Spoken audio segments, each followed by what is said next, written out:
Everybody, Mega Ruler 31 back here for FSI DFS. I will be breaking down the 9-game slate for Monday, the 30th of August. So getting towards the end of the baseball season. Going to be a wild week, maybe potentially after this, because we have September call-ups. So rosters will be expanding. We'll be seeing some more pitching options out there. Maybe some teams go to 6-man rotations, bullpens, more matchups, more guys batting, more pinch hitting. So I'll enjoy the last couple of days of things being a little bit normal. So thank you guys for still tuning in and watching us. So just going to break down this slate quickly. First game up, we have Philadelphia and we have the Washington Nationals. We have Zach Wheeler and Josiah Gray.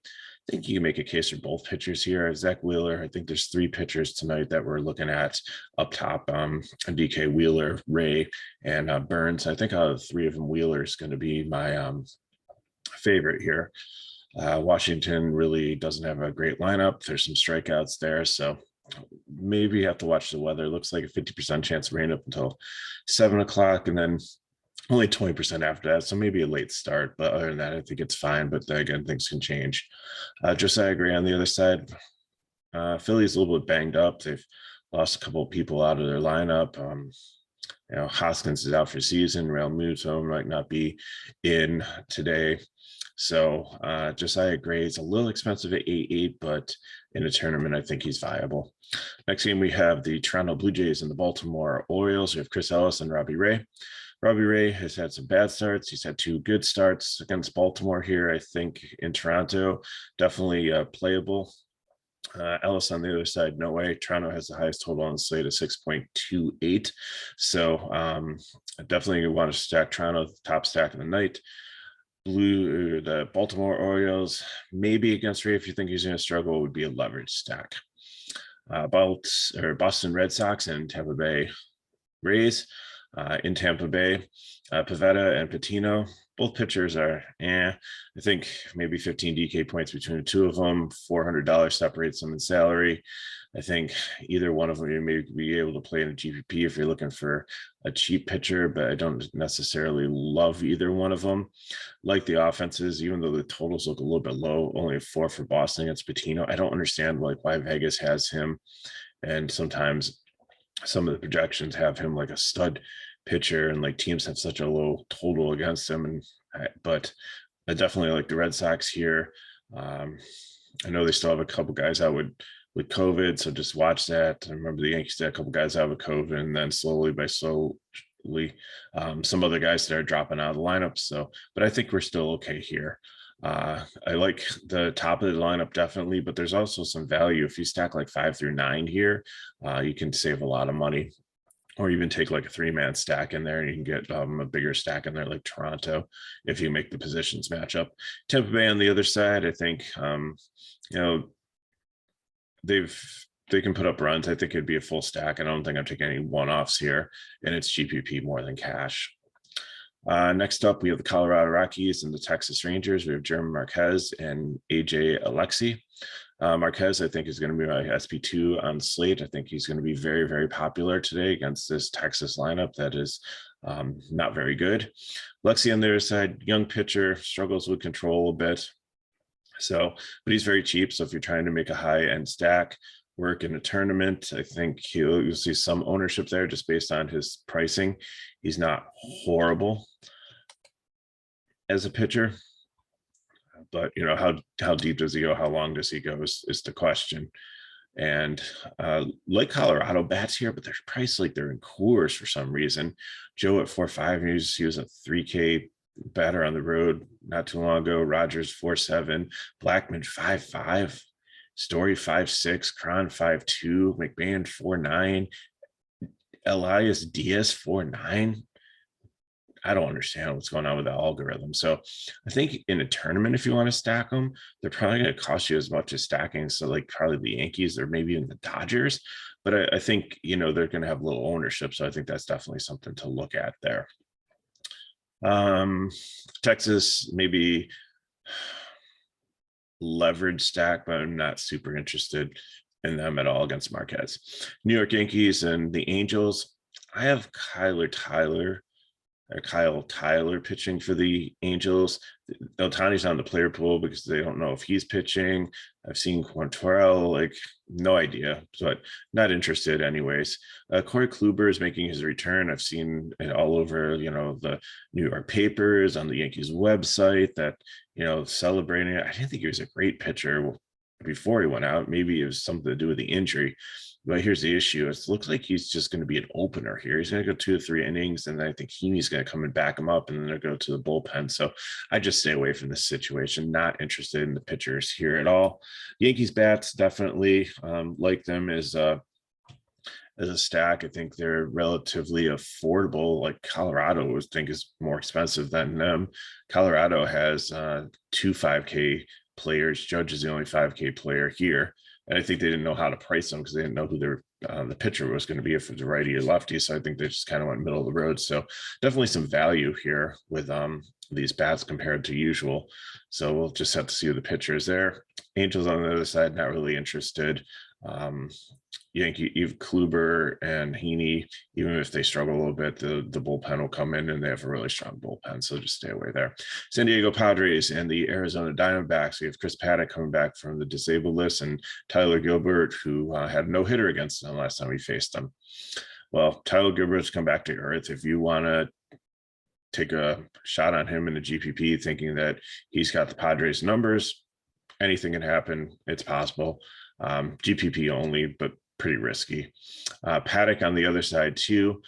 He's risky. I wouldn't play him. I think people are going to look at the price tag, look at the name, not know the situation, and he'll have some ownership, but he's probably going to be on a pitch count, maybe go 2, 3, maybe 4 innings. Not interested at all. Padres, really like them. They've been my second favorite stack here. I think they're going to get their revenge out after being no hit. Love the righty bats here: Tatis, Machado, Pham. Against Arizona, Tyler Gilbert on the other side, like I said, he's come back to earth. So I think that's why I like San Diego here as my second favorite stack behind Toronto. Arizona on the other side for the bats, they're cheap, and Paddock's not going to go very long. San Diego bullpen's decent, but if Paddock gets hit up early, then they'd be a cheap stack in a GPP. And if you're playing in tournaments, Milwaukee and San Francisco, you have Corbin Burnes and Johnny Cueto. Burnes is a solid pitcher. I think he can have probably his potential 20 to 25 DK points here, but I've just been so weary of Milwaukee pitchers. Looks like the wind's blowing out 12 miles per hour here. Also, Cueto on the other side, not really interested in. He struggled a lot recently. So I know Milwaukee bats can go quiet at times, but I think both sides here offensively you could look at. Burnes is, like I said, is solid, but the San Francisco lineup, they walk a lot. They hit the ball hard. It all depends on who's out there, because I know Bryant sat yesterday, and but it was a Sunday, and sometimes managers give like some of the lineup the day off. So I think he'll be back, and I think he'll throw a lot of lefties at him. Wade and Belt and Crawford and Dickerson will be back in the lineup, and Yastrzemski. So I think San Francisco makes a good leverage stack against Burnes if he's going to have some ownership, and I think Milwaukee makes a decent stack in a GPP against Cueto. Houston against Seattle, we have Luis Garcia and Chris Flexen. I like Luis Garcia here, but I think he should be more like 8.2 than 9.2. It feels like he's $1,000 too expensive. Maybe it's just the context of the slate. So I'm okay with him. I think, he's a nice pivot off of Marquez, and somebody that's under 10K range. But I think, I'll go with Marquez. The only way I'd play Garcia is, I think, is, you might go Marquez to Garcia if you're trying to get a Toronto or a high price stack and get all the bats. On the other side, Flexen, not really interested in an 8.2 against Houston, who's pretty much can throw anybody out there at you now. They're back to full health. They got so deep. They're just like the Dodgers and the Yankees, and just a situation where, I think they're a good stack to throw out there. They'd probably be one of my favorite GPP ones, because any night they can put up runs, just like the Dodgers, just like the Yankees, just like Toronto. Seattle, maybe cheap stack, maybe some cheap one-off pieces here, but not too super interested in them. Final game, we have the Atlanta Braves at the Los Angeles Dodgers. We have Drew Smyly and Urias. Normally I like Smyly, but not in this situation. I think he's a fade for me. Some people might chase him with the pricing, but the Dodgers are just too strong, especially all these righties against left-handed pitching. And then the Urias, I don't think he's a priority tonight. I think when you have Wheeler, Ray, and Burns to choose from, that he would be like the fourth option. But if you need to save a little bit, or if you're going to look at playing late night or GPP, I think he definitely works there. Atlanta bats, I think definitely are one of my second favorite GPP one against Urias, especially the righties against the lefty here, and even Freddie Freeman, lefty on lefty. I'm fine with that, putting him in my stack. And then the Dodgers on the other side, you can pick up some cheap right-handed bats here.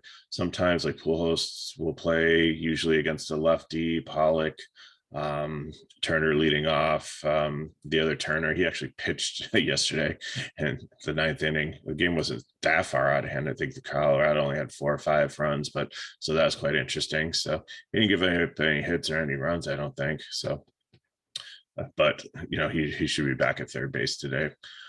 Okay, so that's just a breakdown of all the hitters and batters. Just to kind of recap, Wheeler's my number 1 pitcher. Ray would be second. Burns third, just because I just hesitant in the Milwaukee situation until we get to playoffs.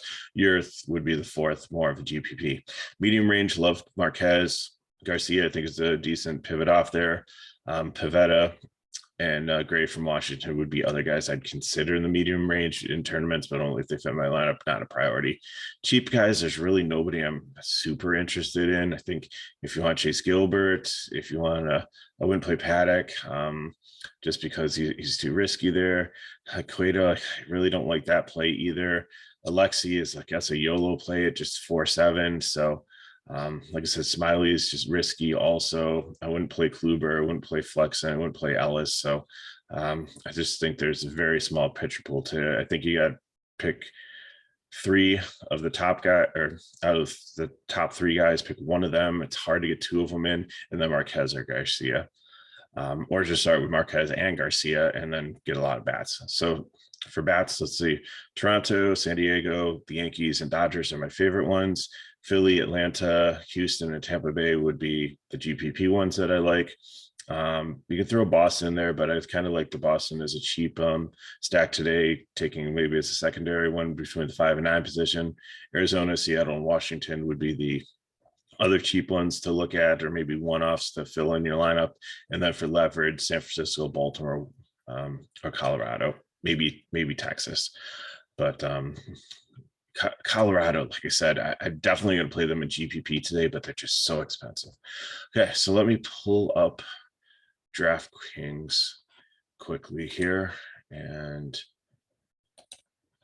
I'll show you a couple builds and get you on your way for Monday.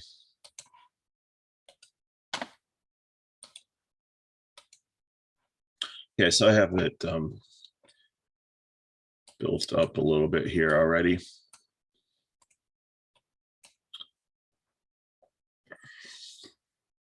I'm taking Wheeler and Marquez as, like I said, as my pitchers. And then I like Marchand as Philly's catcher if JT Realmuto's out there. 2.5 is my point. If you haven't watched these videos before, I usually find a guy that's a little bit more expensive than a couple of the guys projected to play. Just so if he's not in, then you have 3 or 4 options below him to pivot to. So, or if he gets scratched, like, he's not the cheapest guy. So you have no place to go and you're going to automatically take a 0 there. And he's not that bad. He's batting like 290 on the season. So he had a triple yesterday, and it's a good matchup against Washington. So I'm just putting him as my placeholder as catcher. So I'm taking Vlad, I'm taking Semien, I'm taking Springer. He should be back from the IL. 4.9 is a good price for him. Hernandez, it's hard to get Burchett in here. If you wanted to get him, you'd have to drop your pitcher. So you'd have to drop Wheeler down to Ray or Urias, or maybe even Garcia. So I'm just going to take these ones. And if you wanted to go the full 5-man, I think Dickerson should still play. So you can throw him in there. That leaves you 2,400 for your last 2 batters. There are some guys in this range that could work out. I think Semien is let me just, okay, he's only second base. Sometimes he's been second base shortstop. So I feel that FanDuel too, so I get confused between the two of them sometimes. So, and like I said, the other one that I'd be looking at would be the Padres to take as a stack. So let me just pull them up quick. And definitely Tatis, Pham, outfielders there. Machado. I'm okay with Cronenworth, lefty and lefty. Then, probably would take Myers as the final guy. If Carantini's in, you might have like a wraparound thing there. You could do that with Toronto too. I think there's a really, really cheap guy that fits in shortstop if hitting ninth that would give you a little bit more salary there and be a little bit unique to a Toronto stack. So don't ever be afraid to, like, if you have a stack you really like and 1 through like 4 is really expensive, to throw the 9 guy in there, or maybe even the 8 guy if there's a pitcher in between. Just to differentiate. But 3K left for first base and second base. There's a lot of good options here. Think about some of the cheap teams I talked about, like Arizona, Seattle, Washington, some of those Boston guys, 5 through 9 to finish off that stack. So just appreciate you guys watching this. Mega Ruler 31.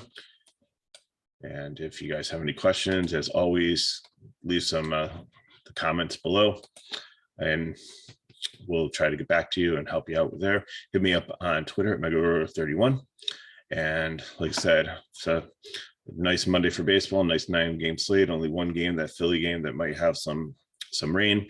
And I think things are just going to be crazy this week with the hurricane going up.